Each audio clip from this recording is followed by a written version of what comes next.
Okay, before we get started, I have one quick thing before we begin. If you have a YouTube channel you post to, drop it in the comments and say hi. I'm always looking to discover and rediscover channels in the tarot community, and I'd love to check out what you're making and also find new voices to spend time with. I feel like I miss so many different channels because of the way content is pushed out. So let's spread some love and hop over to each other's channels and watch some videos and leave a couple comments. So, no shame. Let's do some self promo in the comments and say hi to everyone. Now that I've got my little ask out of the way, let's talk about January because we are getting into my January wrap up here. And can I just say that January felt like the longest month? The cold really set in, the rain felt constant, and my birthday was in the early part of the month. So the time it just felt like it was dragging on. I don't know if it was the same for you, but gosh, it was a pretty blue January in my book. So today, let's just talk about it. I'm going to share my Animal Gnosis practice with Wolf, and then we'll get into my tarot journal and the deck I used for it. And genuinely, I hated it. Doing January's tarot journaling practice was like pulling teeth. And then finally, we'll get into the super fun stuff of looking at decks and books that I received in January. And we'll close out the month. And hopefully, February is a better one. So, sound good? Cool. Let's get right into it. If you've been around my monthly wrap ups, you know that I participate in a monthly practice by animals in Arcana. And in January, we focused on Wolf. So these three cards were my altar cards. And I really went with a different setup for my cards for my Animal Gnosis. Normally, I really focus on three very distinct animal cards. The Winter Steer Oracle here would be a great example of what I normally put three cards out. So, a very direct, very obvious animal card across. But for January, because it was Wolf and I love Wolf, I wanted to go for a bit more of a theme with my three cards that I put out. I love the moody blue across these three. It really did tie in to this month perfectly. I felt like January really brought on a lot of important and sometimes difficult conversations and communication efforts. The Thistledown card, I feel in my bones. It was a month of persevering, of fighting through, of holding strength when you felt like you had none, feeling like you're in the pack, but also alone and not always in a positive way.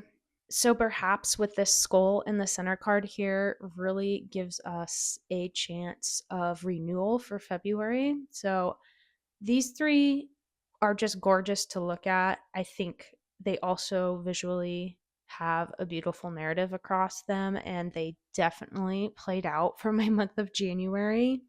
Since we're talking about Wolf, let's just look at my favorite tarot card, the Moon card. I love this card so much, and I think what a great reminder of Wolf was in January, balancing the opposing energies of Wolf and a dog. You know, in the Moon card, the wolf represents this very feral, untamed energy, and the dog represents something that's more tamed and has a master and is obedient and keeps in line, right?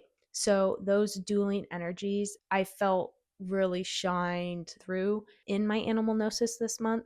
And if you're curious, this card is from the Peculiar Pathways Tarot, which is one of my decks. And in the guidebook, I actually write about the dog and wolf specifically. So you get a breakdown of every piece of imagery and symbolism used. And then my little narrative storytelling of inserting yourself into the card, and then my sort of journal like meaning entry here. I just really wanted to tap in to the moon card very briefly since we're talking about wolf and wolf is just one of those animals for me. For my journal practice in January, once again, if you follow along on my monthly wrap ups and favorites, you have seen my happy planner that I use for my monthly tarot journal practice. I use an outdated classic skinny size and I absolutely love it. Plus, I think the size is super cute. And I love that I actually have a dog here in my divider decoration when I had Wolf unknowingly for January's practice. But anyways, for January, I used the Outgrow Yourself Tarot and Oracle. And unfortunately, I really hated it. It's not that I hated the deck. I hated the actual practice. It was like pulling teeth for me. And to say all of that is because I normally use this deck like an oracle. But I thought, hey, I'm doing it in my journal practice. Let's use it as a tarot. I am not familiar with Thoth, and this could be a great opportunity to journal on those meanings I'm not familiar with, and specifically to not overlap the Rider Waite Smith meanings in here. So, like, strictly the differences between the two systems is what I journaled on, and I did not like it at all. It was a miserable experience. I went through it, of course, because that's what I set out to do, and I was going to finish it out that way. And that's not to say that I didn't pick up any new information or another layer to add to my reading style. But I think because the month was already rather difficult for me, that having this extra layer and this extra hindrance of researching, finding, writing upon that information, and information that isn't coming naturally to me because I am a total noob, it just wasn't fun. And this is what the practice is for me 100%. It's something that's fun, something that's enjoyable.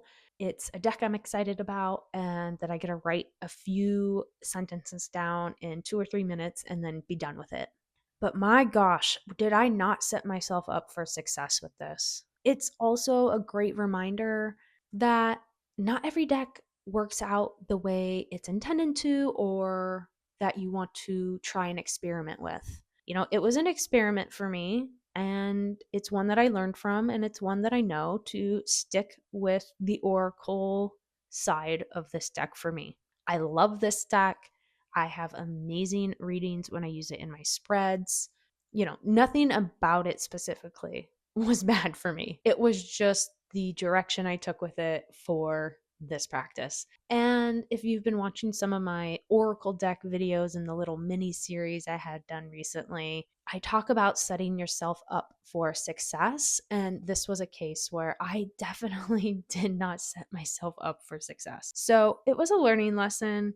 I'm glad I finished it out, but gosh, it was torture. And it was a really good reminder that in this journaling practice and this style that I've been taking on, I really just like focusing on oracle decks for this. I like to pull a card, look at the artwork, pull my meaning from it, and then read the guidebook to help familiarize myself with that deck specifically more. Because, like I've also talked about, I think chipping away at decks, using them, is the way that we build an ongoing and long term relationship with those decks. Putting yourself up to a task of doing this huge deck study and only using that one deck for a set period of time, while this is a set period of time practice, it's like 2 or 3 minutes a day. I'm talking like full on nerd out with a deck. And like that's a lot to ask, especially with how busy everyone's lives are. We have other interests and hobbies and families and responsibilities. Anyways, this is like a way I chip away at forming connections with my decks. But all of this to say, love my journal practice, did not enjoy the deck companion for it. Before we move on from the journaling bit, I just want to call out that I finally figured out a system for my labeling. So I don't know if you remember, I was trying to figure out how to title each month with the deck that I'm using without having to have this huge like add-on thing. So I actually just used my label maker and just stuck it here because on this opening page, I write down the card I pulled. So it's the perfect spot to place the name of the deck that I've been using.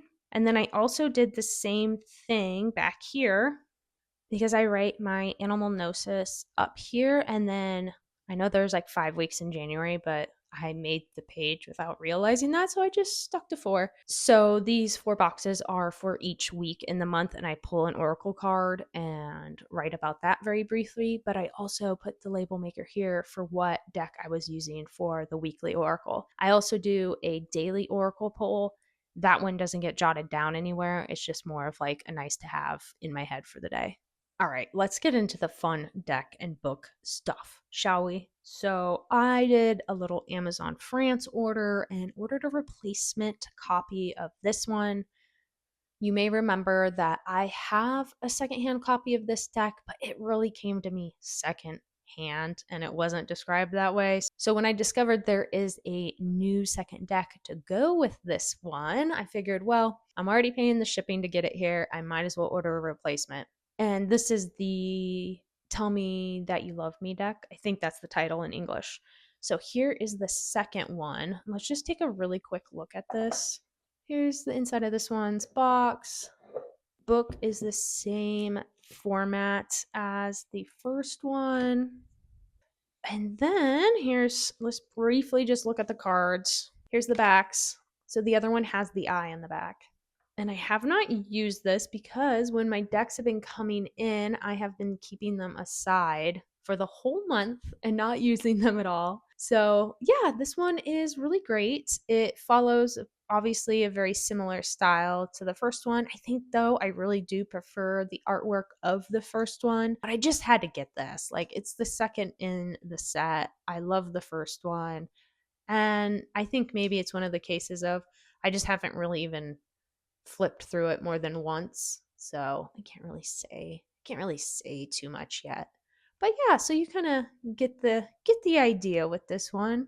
And I want to say a huge thank you to Sylvan's Way for putting together a comparison video of the English and French versions because I made myself a cheat sheet off of those card titles and the phrases underneath them. And I am going to stick this in the box so I can quickly reference the English. So thank you so much for that.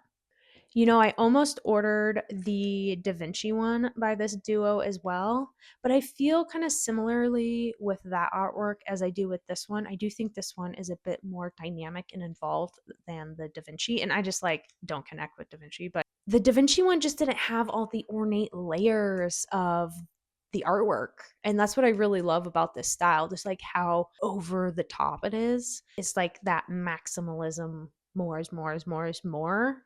So while I definitely like a collage style that is like really clean and simple, when it goes the other way, but so far the other way that it's clearly intentional and there's still a really good composition and focal point to the artwork, yeah, I love it. And then for my birthday, I did a Game Crafter order. I have been wanting the Wind Rose since I ordered the Black Lily years ago, but it was more of just like a fun deck, like a nice to have one, not one that I'm like, I must use this and have it in my collection one. But now I do, and I'm super excited. The colors are super vibrant. I love the playing card emblems on the deck as well.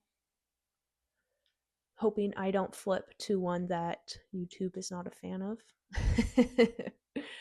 But yeah, and then I got the Noisy Museum and the Craft Decadence Oracle. This one has always caught my eye, and I just kind of always forget about it. It falls off the list. You get reminded of other decks, and you don't necessarily come back around to it, right? So I was like, let's just pull the trigger. And I wasn't that familiar with the Noisy Museum Tarot, but I figured, what the heck? I'm on here ordering. I better just throw it in the mix. So I'm actually really excited about all three, but I think specifically these two. And I'm trying to broaden my collage decks in my collection. So I think the keywords on this one are fabulously unique. So I think this is going to add a really great layer to my readings. And this artwork is really fun. So I'm excited to get to know it more, as well as this one. I was just picking these up to put away, and I'm thinking, you probably want to see these really quick, right? So I did go through and put these in order.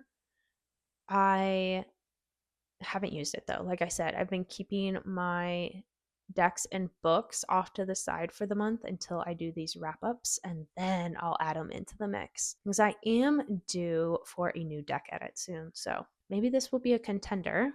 Okay, and now let's look at this one really, really, really quick. I mean, these are older, so there's certainly videos out there, but just for our visual pleasure, let's just take a quick little gander here. So yes, I put this one in order as well.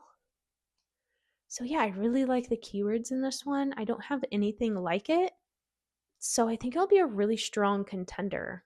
Okay, these also came in for my birthday. So I really love Los Scary Barrow decks, as I've said many times on here. And this one is just like too cute. And I figured it's one of those that probably will eventually go out of print, and then I'll be sad that I don't have it. So it's old, it's been around the block. You've probably seen it a bunch, but isn't it cute? But I feel like it's not overly too cute. Like it still has some grit to it, and the colors are really nice as well. And it reminds me of the Japanese majors only deck I have a lot. So I think those might be fun to pair together as well. And then this one is so unusual for me to want. My very dear friend got this for my birthday, and I don't know, I just had like this huge surge of like, this deck needs to be brought in. And I have flipped through it a bunch. I've read some of the guidebook, and I saw that it's split up between locations, animals, and objects, I believe. So I think there's like 21 of each category. And isn't it like a Rainbow Sherbert? Not necessarily Lisa Frank, but it just really has a different feeling to it. You know, I like the idea that the cat is placed in every card, and that is you. Self. So it's a really interesting way to visually insert someone into the cards. I especially love the animal cards, of course. It's fantastical and whimsical, but without being over the top. There's still a lot of grounding elements in the artwork, which I think is probably why I am drawn to it. Adorable, and I can't wait to use it. Here's the backs. And then I got the Kantigi Oracle, which, once again, not one I would normally go after, but for some reason, the phrases were especially speaking to me. So I am going to give this one a go. There's a lot I like about it. There's a lot I don't know about it. And I think it might be a fun one to experiment with. I know I've heard a lot of people talk about the guidebook. This thing is hefty, is it not?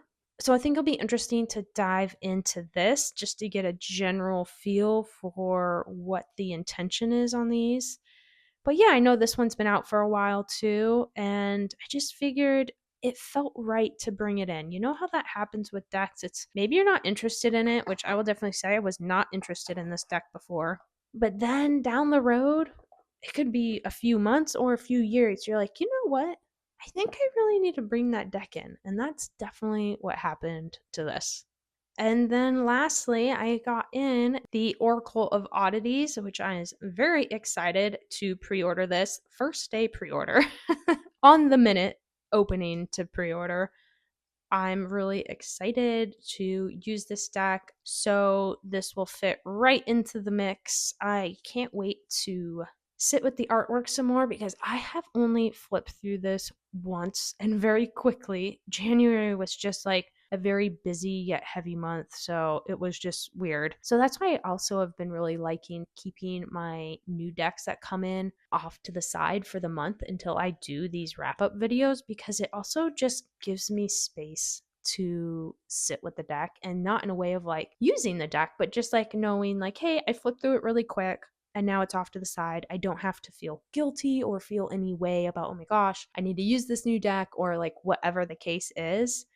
It's just like, no, it's there. I got to flip through it. I got to touch it and have that tactile experience. And when I can come to it, I'll come back to it. So that's been something that's been really nice that I implemented last month.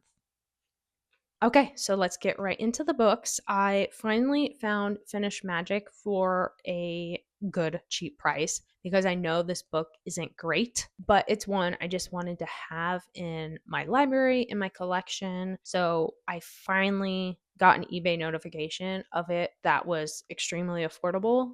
So I decided, what the heck? We'll pick it up, we'll have it on the shelf, but and then I found this absolute gem of a book, another score of a deal. And just so you know, most of my books I purchase secondhand, unless one, I just can't find it secondhand, or the secondhand price is close enough to the retail price that doesn't make a difference. Or if I can only find it retail, then I'll order it brand new. But when I know I'm ordering a book to be used as a reference book, as one that I want to be able to like crack open and not feel precious about, I just order everything secondhand. So this one, though, this one is from 1987, and I had seen a copy floating around for way too much money. And I randomly was looking online and I found such an affordable copy, and it's like brand new inside.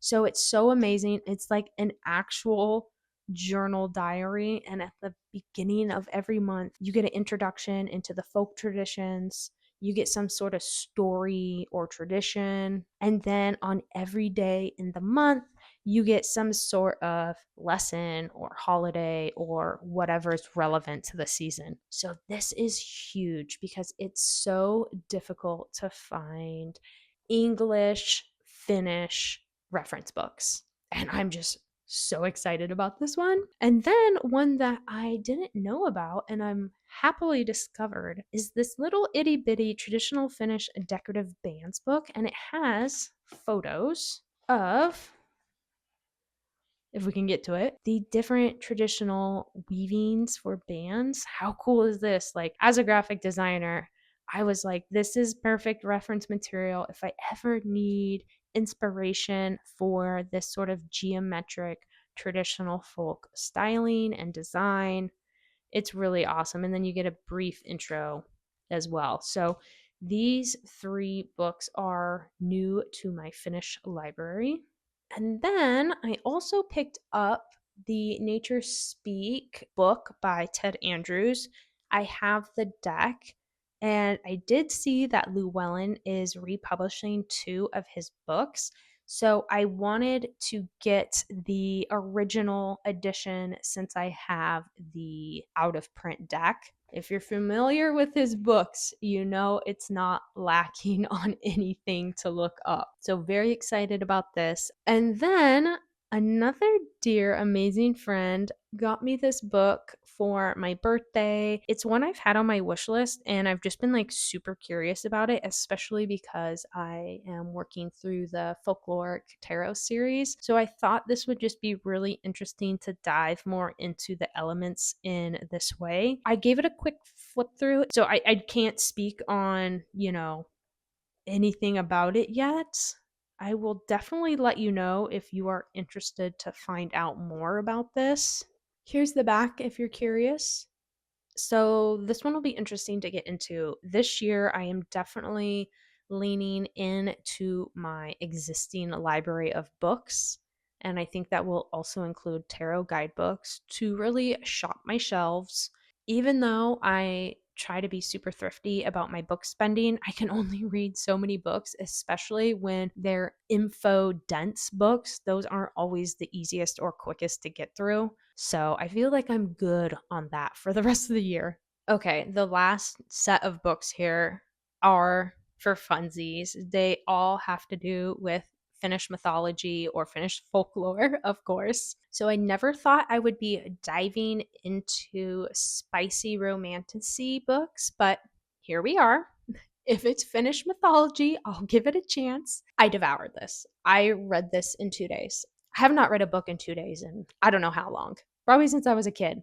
So I blew through this. And then, of course, I had to get the second book in the series. And I blew through halfway of this and I forced myself to stop reading because I'm waiting for the next two books in the series, which are the final two books, to arrive. So I don't have a lot of downtime in between. But you know what's so interesting about these romanticises is that I was legitimately worried about the spice level. And then I came to realize after reading this how subjective that is across the board for everyone. So I was really nervous. I'm like, what am I getting into? Like some perville of like reading here. But to me, it felt tame. So I was like, okay, I can do this. So I'm going to finish out this series. It's really great because I know the characters from the Finnish mythology in these books. So it adds that extra layer of connection for me. And they're just really fun. They're just really easy and fun and entertaining. And I think at the end of the day, isn't that what reading's about? Just to be entertained? Do we need to have this like deep and meaningful book we're reading all the time? I mean, I think if anything keeps you from staying off your screen,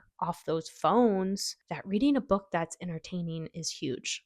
I haven't read this one yet, but I think it's a little spooky. It's not a romantasy, it's not spicy, none of that. It's based on Finnish folklore. So I'm interested in this one. I try to pick up any books that have to do with Finnish anything. I try to pick up books that involve any Finnish studies that I'm working through. So, any way I can keep crossing over my interests, my hobbies, my current obsessions, all of that, the more I can cross over those into other activities and things, the better for me.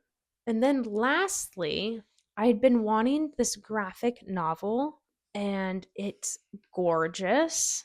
So I found a very, very cheap used copy finally because it's been out for a few years now at this point.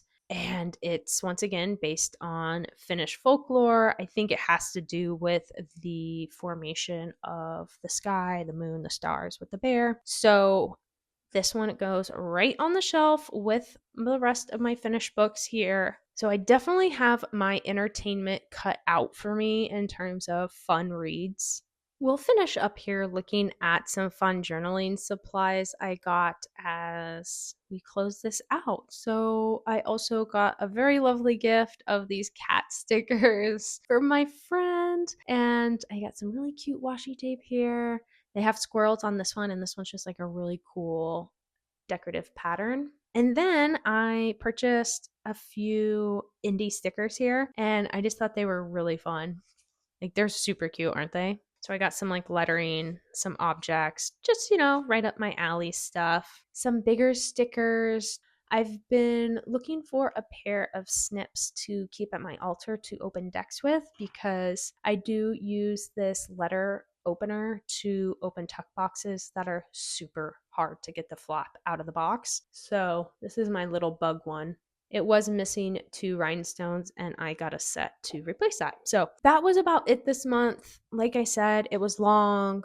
It was a bit of a downer, but the biggest positive of the month was the last day of the month and my Kickstarter launched. And that was a huge success. Thanks to all of you. So if you are a part of my Kickstarter campaign for Folkloric Waters Tarot, I want to say thank you so much for having my back and showing your support and your generous compliments. So January was just January, So on to February, on to soon to be spring months, which I'm very much looking forward to that. I'm looking forward to getting back into my journaling practice that involves a deck that I am excited about. That doesn't involve me doing research with my journaling because that's not the point of that practice. And to have some fun with some new goodies I got and to read books. In January, I read 3 books, and one of them I will talk about when it's available for pre order. But it's going to be an amazing resource if you're someone interested in Finnish folk practices. It's seriously a book I wish would have been out there 4 years ago, 3 years ago, whenever it was that I really started to dive deep into the Kalevala and Finnish practices and all of that. Yeah, that is that, everyone. I just really thank you for being here. And please don't forget, if you have a YouTube channel that you are active on, please just drop that down below for some self promo. I would love to come over to your channel and say hello. And until next time, I will see you then. Bye.